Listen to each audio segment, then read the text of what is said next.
بهش فکر کردی که شرایطی که امروز داری، داشتهایی که امروز داری، اینا همه آرزوهای 1 سال پیش، 2 سال پیش، 4 سال پیشت بوده؟ مثلا امروز توی تحصیلاتت یک سختیایی داری، یه امتحانی داری، یک تحویل پروژه‌ای داری که بعضی موقع میگی اصلا چرا اینجوریه، چرا باید این کار انجام بدم؟ بعد به خودت بیای ببینی که این رشته تحصیل مثلا آرزوی 4 سال 5 سال پیشت بوده. تو یک شرایطی مثلا داری قسط یک موضوعی رو داری پرداخت میکنی، بعد چقدر مثلا به خودت بگی داره بهت فشار میاد که مثلا این ماه باید فلان پسنداز رو هم انجام بدی که مثلا بتونی اون قسط رو پرداخت کنی و یه دفعه همون لحظه یادت بیاد امروز صاحب فلان چی هستی که مثلا با اون وام تونستی تهیه‌اش کنی و آرزوشو داشتی و اون روز هر سختی رو به جون میخریدی.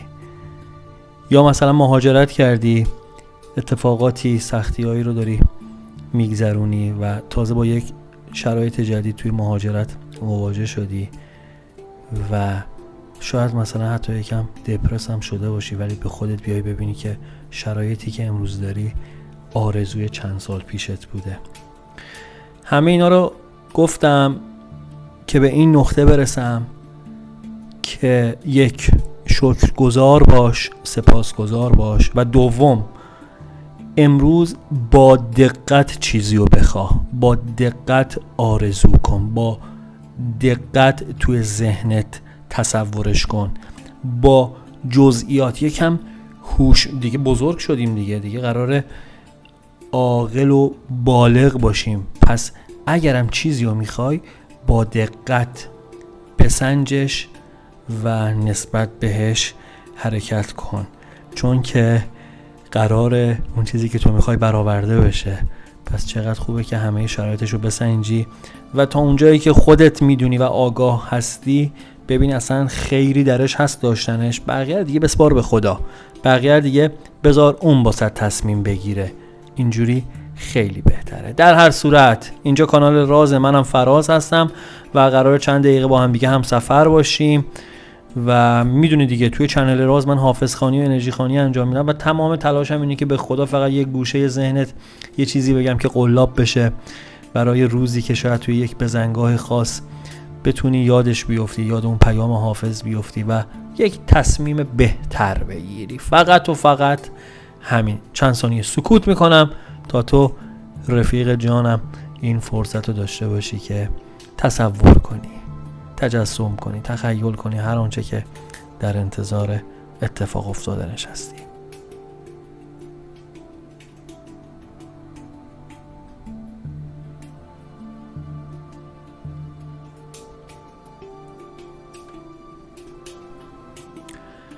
نه هر که چهره برافروخت دلبری داند، نه هر که آینه سازد سکندری داند، نه هر که طرف کله کج نهاد و تند نشست کلاهداری و آیین سروری داند. تو بندگی چو گدایان به شرط مزد مکن که دوست خود روش بنده پروری داند. غلام همت آن رند عافیت سوزم که در گدا صفتی کیمیاگری داند. وفا و عهد نکو باشد عربی آموزی وگرنه هر که تو بینی ستمگری داند. بباختم دل دیوانه و ندانستم که آدمی بچه‌ای شیوه پری داند. هزار نکته باریکتر زمو اینجاست، نه هر کس سر به تراشد قلندری داند.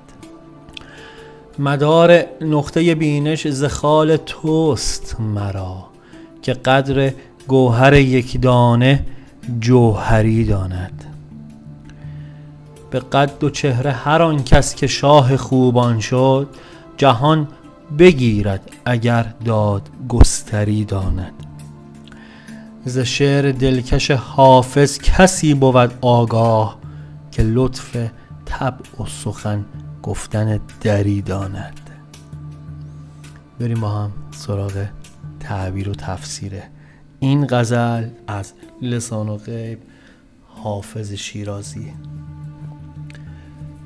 در ابتدا اینو بگم، این غزل در زمان حکومت و تسلط شاه محمود بر شیراز بوده و حافظ اینو برای شاه شجاع خونده و حافظ میگه هر کسی که توی جایگاه پادشاهی هست، حالا درسته تو اون مرتبه و مقام نشسته، ولی دلیل نمیشه که هر کی که این تاج شاهی رو سرشه رو نمیشه پادشاه خوند. همونطوری که هر کسی که سرشو میتراشه و این آیین قلندر بودنه، نمیشه هر کسی که سرش تراشیده باشه و مو نداشته باشه رو قلندر دونست. توی بیت اول که تقریبا همین داره میگه و در بیت دوم نه هر که طرف کله کج نهاد و تند نشست، کلاه داری و آیین و سروری دارم. میگه هر کسی هم که کلاه خود رو سرشو با یک حالت مغرورانه نشست و برخاست میکنه که نمیشه گفت آدم بزرگیه و راه و رسم سروری رو بدونه. و این چقدر مناسبت داره با همین زمونه‌ای که من و تو داریم زندگی میکنیم. همه برابریم، همه برابریم. بعضیا به واسطه تلاششون، بعضیا به واسطه محل تولدشون، بعضیا به خاطر شرایط زندگیشون، بعضیا به خاطر علاقه و استعدادشون، استعداد باز کمتر، تو شرایطی قرار میگیرن که یکی میشه رئیس جمهور، یکی میشه دهقان، یکی میشه راننده، یکی میشه پزشک. چقدر خوبه که بدونیم در درجه اول همه برابریم. تا به این سن که 41 سال سن دارم، هر انسان وارثه‌ای، هر انسان کاربلدی رو دیدم، هر شخصی که کار درست بود توی زندگی دیدم، تو هر مقام و مسند یک چیزی رو در همشون مشترک دیدم و اون این که همشون به ذات به برابر بودن انسان‌ها هم اقرار داشتن، هم رفتارشون حاکی از چنین درک و منشی بود. تعجب میکنم بعضی موقعا میبینم، تعجب که واقعا خب بعضی دوست دارن، اصلا نمیشه ایراد گرفت، اصلا من در جایگاهی نیستم که حتی بخوام اونو قضاوت کنم، ولی یکم تعجب میکنم. بازم خود همین کار من نقصه ها که بخوای کسی رو قضاوت. مثلا طرف یک چهره‌ای داره که شناخته شده است، بعد مثلا میبینی مثلا با بادیگارد این ور اون ور میره. دیدین دیگه، همتون دیدین حتما. یا طرف طوری میاد فیلم و عکس رو توی سوشال مدیا منتشر میکنه، حالا دوست داره، بازم دید ما اینجوری شده، ولی بعضی موقع آدم به فکر فرو میره، میگه مگه همه برابر نیستیم؟ و چقدر قشنگ همین بیت دوم داره به این موضوع اشاره میکنه. میگه ما کاری نداریم که اون داره چی کار میکنه، چه جوری رفتار میکنه، چه جوری خودشو نمایش میده. این من و تو هستیم که باید هوشیار باشیم، من و تو هستیم که باید بیدار باشیم. من فراز امروز باید به هوش باشم و نخوام ظاهر دیگران رو با باطن خودم مقایسه کنم که یه وقتی دچار استراب نشم، دچار تشویش نشم، دچار خود کمبینی نشم، دچار حسرت نشم، دچار غبطه نشم، دچار ترس نشم، دچار شهوت نشم، دچار کینه رنجش نشم. تمام اینا برمیگرده به خود من. چی کار دارم؟ طرف داره چه جوری زندگی میکنه؟ و چقدر خوبه که در همون لحظه بدونم ما همه برابریم. توی بیت سومش میگه تو بندگی چو گدایان به شرط مزد مکن، که دوست خود روش بنده پروری داند. هیچ وقت کاری رو به خاطر ثوابش، مزدش انجام نده. مثل گدایان به خاطر پاداش فرمان برداری نکن. و خود دوست که میگه منظور همون یکی بودن دیگه، صحبت از پادشاه و رعیت نیست، صحبت از بزرگ و کوچیک نیست، صحبت از برابری. میگه تو اون کار انجام بده. خود دوست میدونه که راه و رسم بنده نوازی چیه، اون آگاهه به این موضوع. خیلی نمیخوام طولانی بشه این پیام، بریم با هم دیگه ببینیم برای امروز منو تو چی داره. پیام میگه که صبر و تحملت و تاباوری در برابر شکست ها خیلی زیاده و ناکامی های زیادی رو گذرونی و راجع به این ناکامی ها و شکست ها و تجارب گذشته صحبت کردن خیلی آسونه، خب، ولی عمل کردن به ادامه راه کمی سخته. میگه انسان‌های پر مدعا و مغرور زیادن، تو زیاد میبینی، خب، ولی کسی که واقعا اهل دل باشه و کسی که بدون اینکه بخواد نمایش بده راهو باهات بیاد و همراهت باشه، و یا اگر خودت در مقام این نیت هستی، میگه این کمه، سعی کن دومی باشی. صحبت کردن که زیاده، حرف زیاده، کی واقعا عملگرا هستش؟ آیا تو همچین شخصی هستی؟ داره ازت میپرسه.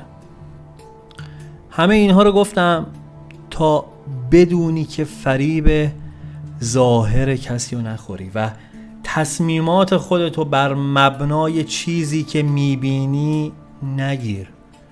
انقدر باید به هوش شده باشی که اول ندای درونتو گوش بدی، وجدان بیدارتو بشنوی، حالا از دیدارت هم میتونی کمک بگیری. پیام یه کمی حالت سیاه‌وسفید داره امروز، یه کمی داره بهت تذکر میده که مراقب خودت باشی. میگه در اطرافت کسانی هستن که قصد فریب تو رو دارن و بارها هم گفتم اینو که موضوع رقابت عصری که من و تو داریم درش زندگی میکنیم، سرعت تراکنش اطلاعات زندگی بالاست. اگر در کاری، فعالیتی، بیزینسی هستی، کسانی قصد دارن که تو رو از گردونه رقابت ها حذف کنن. یه کمی به هوش باش، یه کمی آگاه باش و چه چیزی بهتر از مشورت کردن برای بهوش بودن لازمه. چقدر خوبه که تو زندگیمون کسانی رو داشته باشیم که بتونیم راجع به مواردی که نیاز هست بتونیم باهاشون مشورت کنیم و خیلی از مواقع لازمه که اصل مطلب رو بگیم، نه اون چیزی که دوست داریم بشنویم. و اگر بخوام پیام امروز رو برات جمع‌بندی کنم، ماحصل کلام، مخلص کلام، در مقابل کارهای خوب و نیکی هایی که میکنی توقع نداشته باش. جای خدا برات کاری رو رقم میزنه که متعجب میشی، شگفت زده میشی. تو نیکی میکن و در دجله انداز. خوب بودن، خوب زندگی کردن هنره، اسرار به شدت پیچیده‌ای در زندگی نهفته است که برای هر کسی واقعا قابل فهم نیست. و جمله آخر این که با صداقت و مهربانی زندگی کن، همه چی به وقتش برات ممکن میشه، حتی اون چیزهایی که نمیتونی تصورشو بکنی. این بود پیام امروز. ممنونم که تا اینجا با من همراه بودی. من به صد خواهش و منت ز خدا خواستم که در این ساعت خیر مرغ آمین به سراغت آید و دعایی که تو بر لب داری به اجابت ببرد. پوینده باشی و پایدار.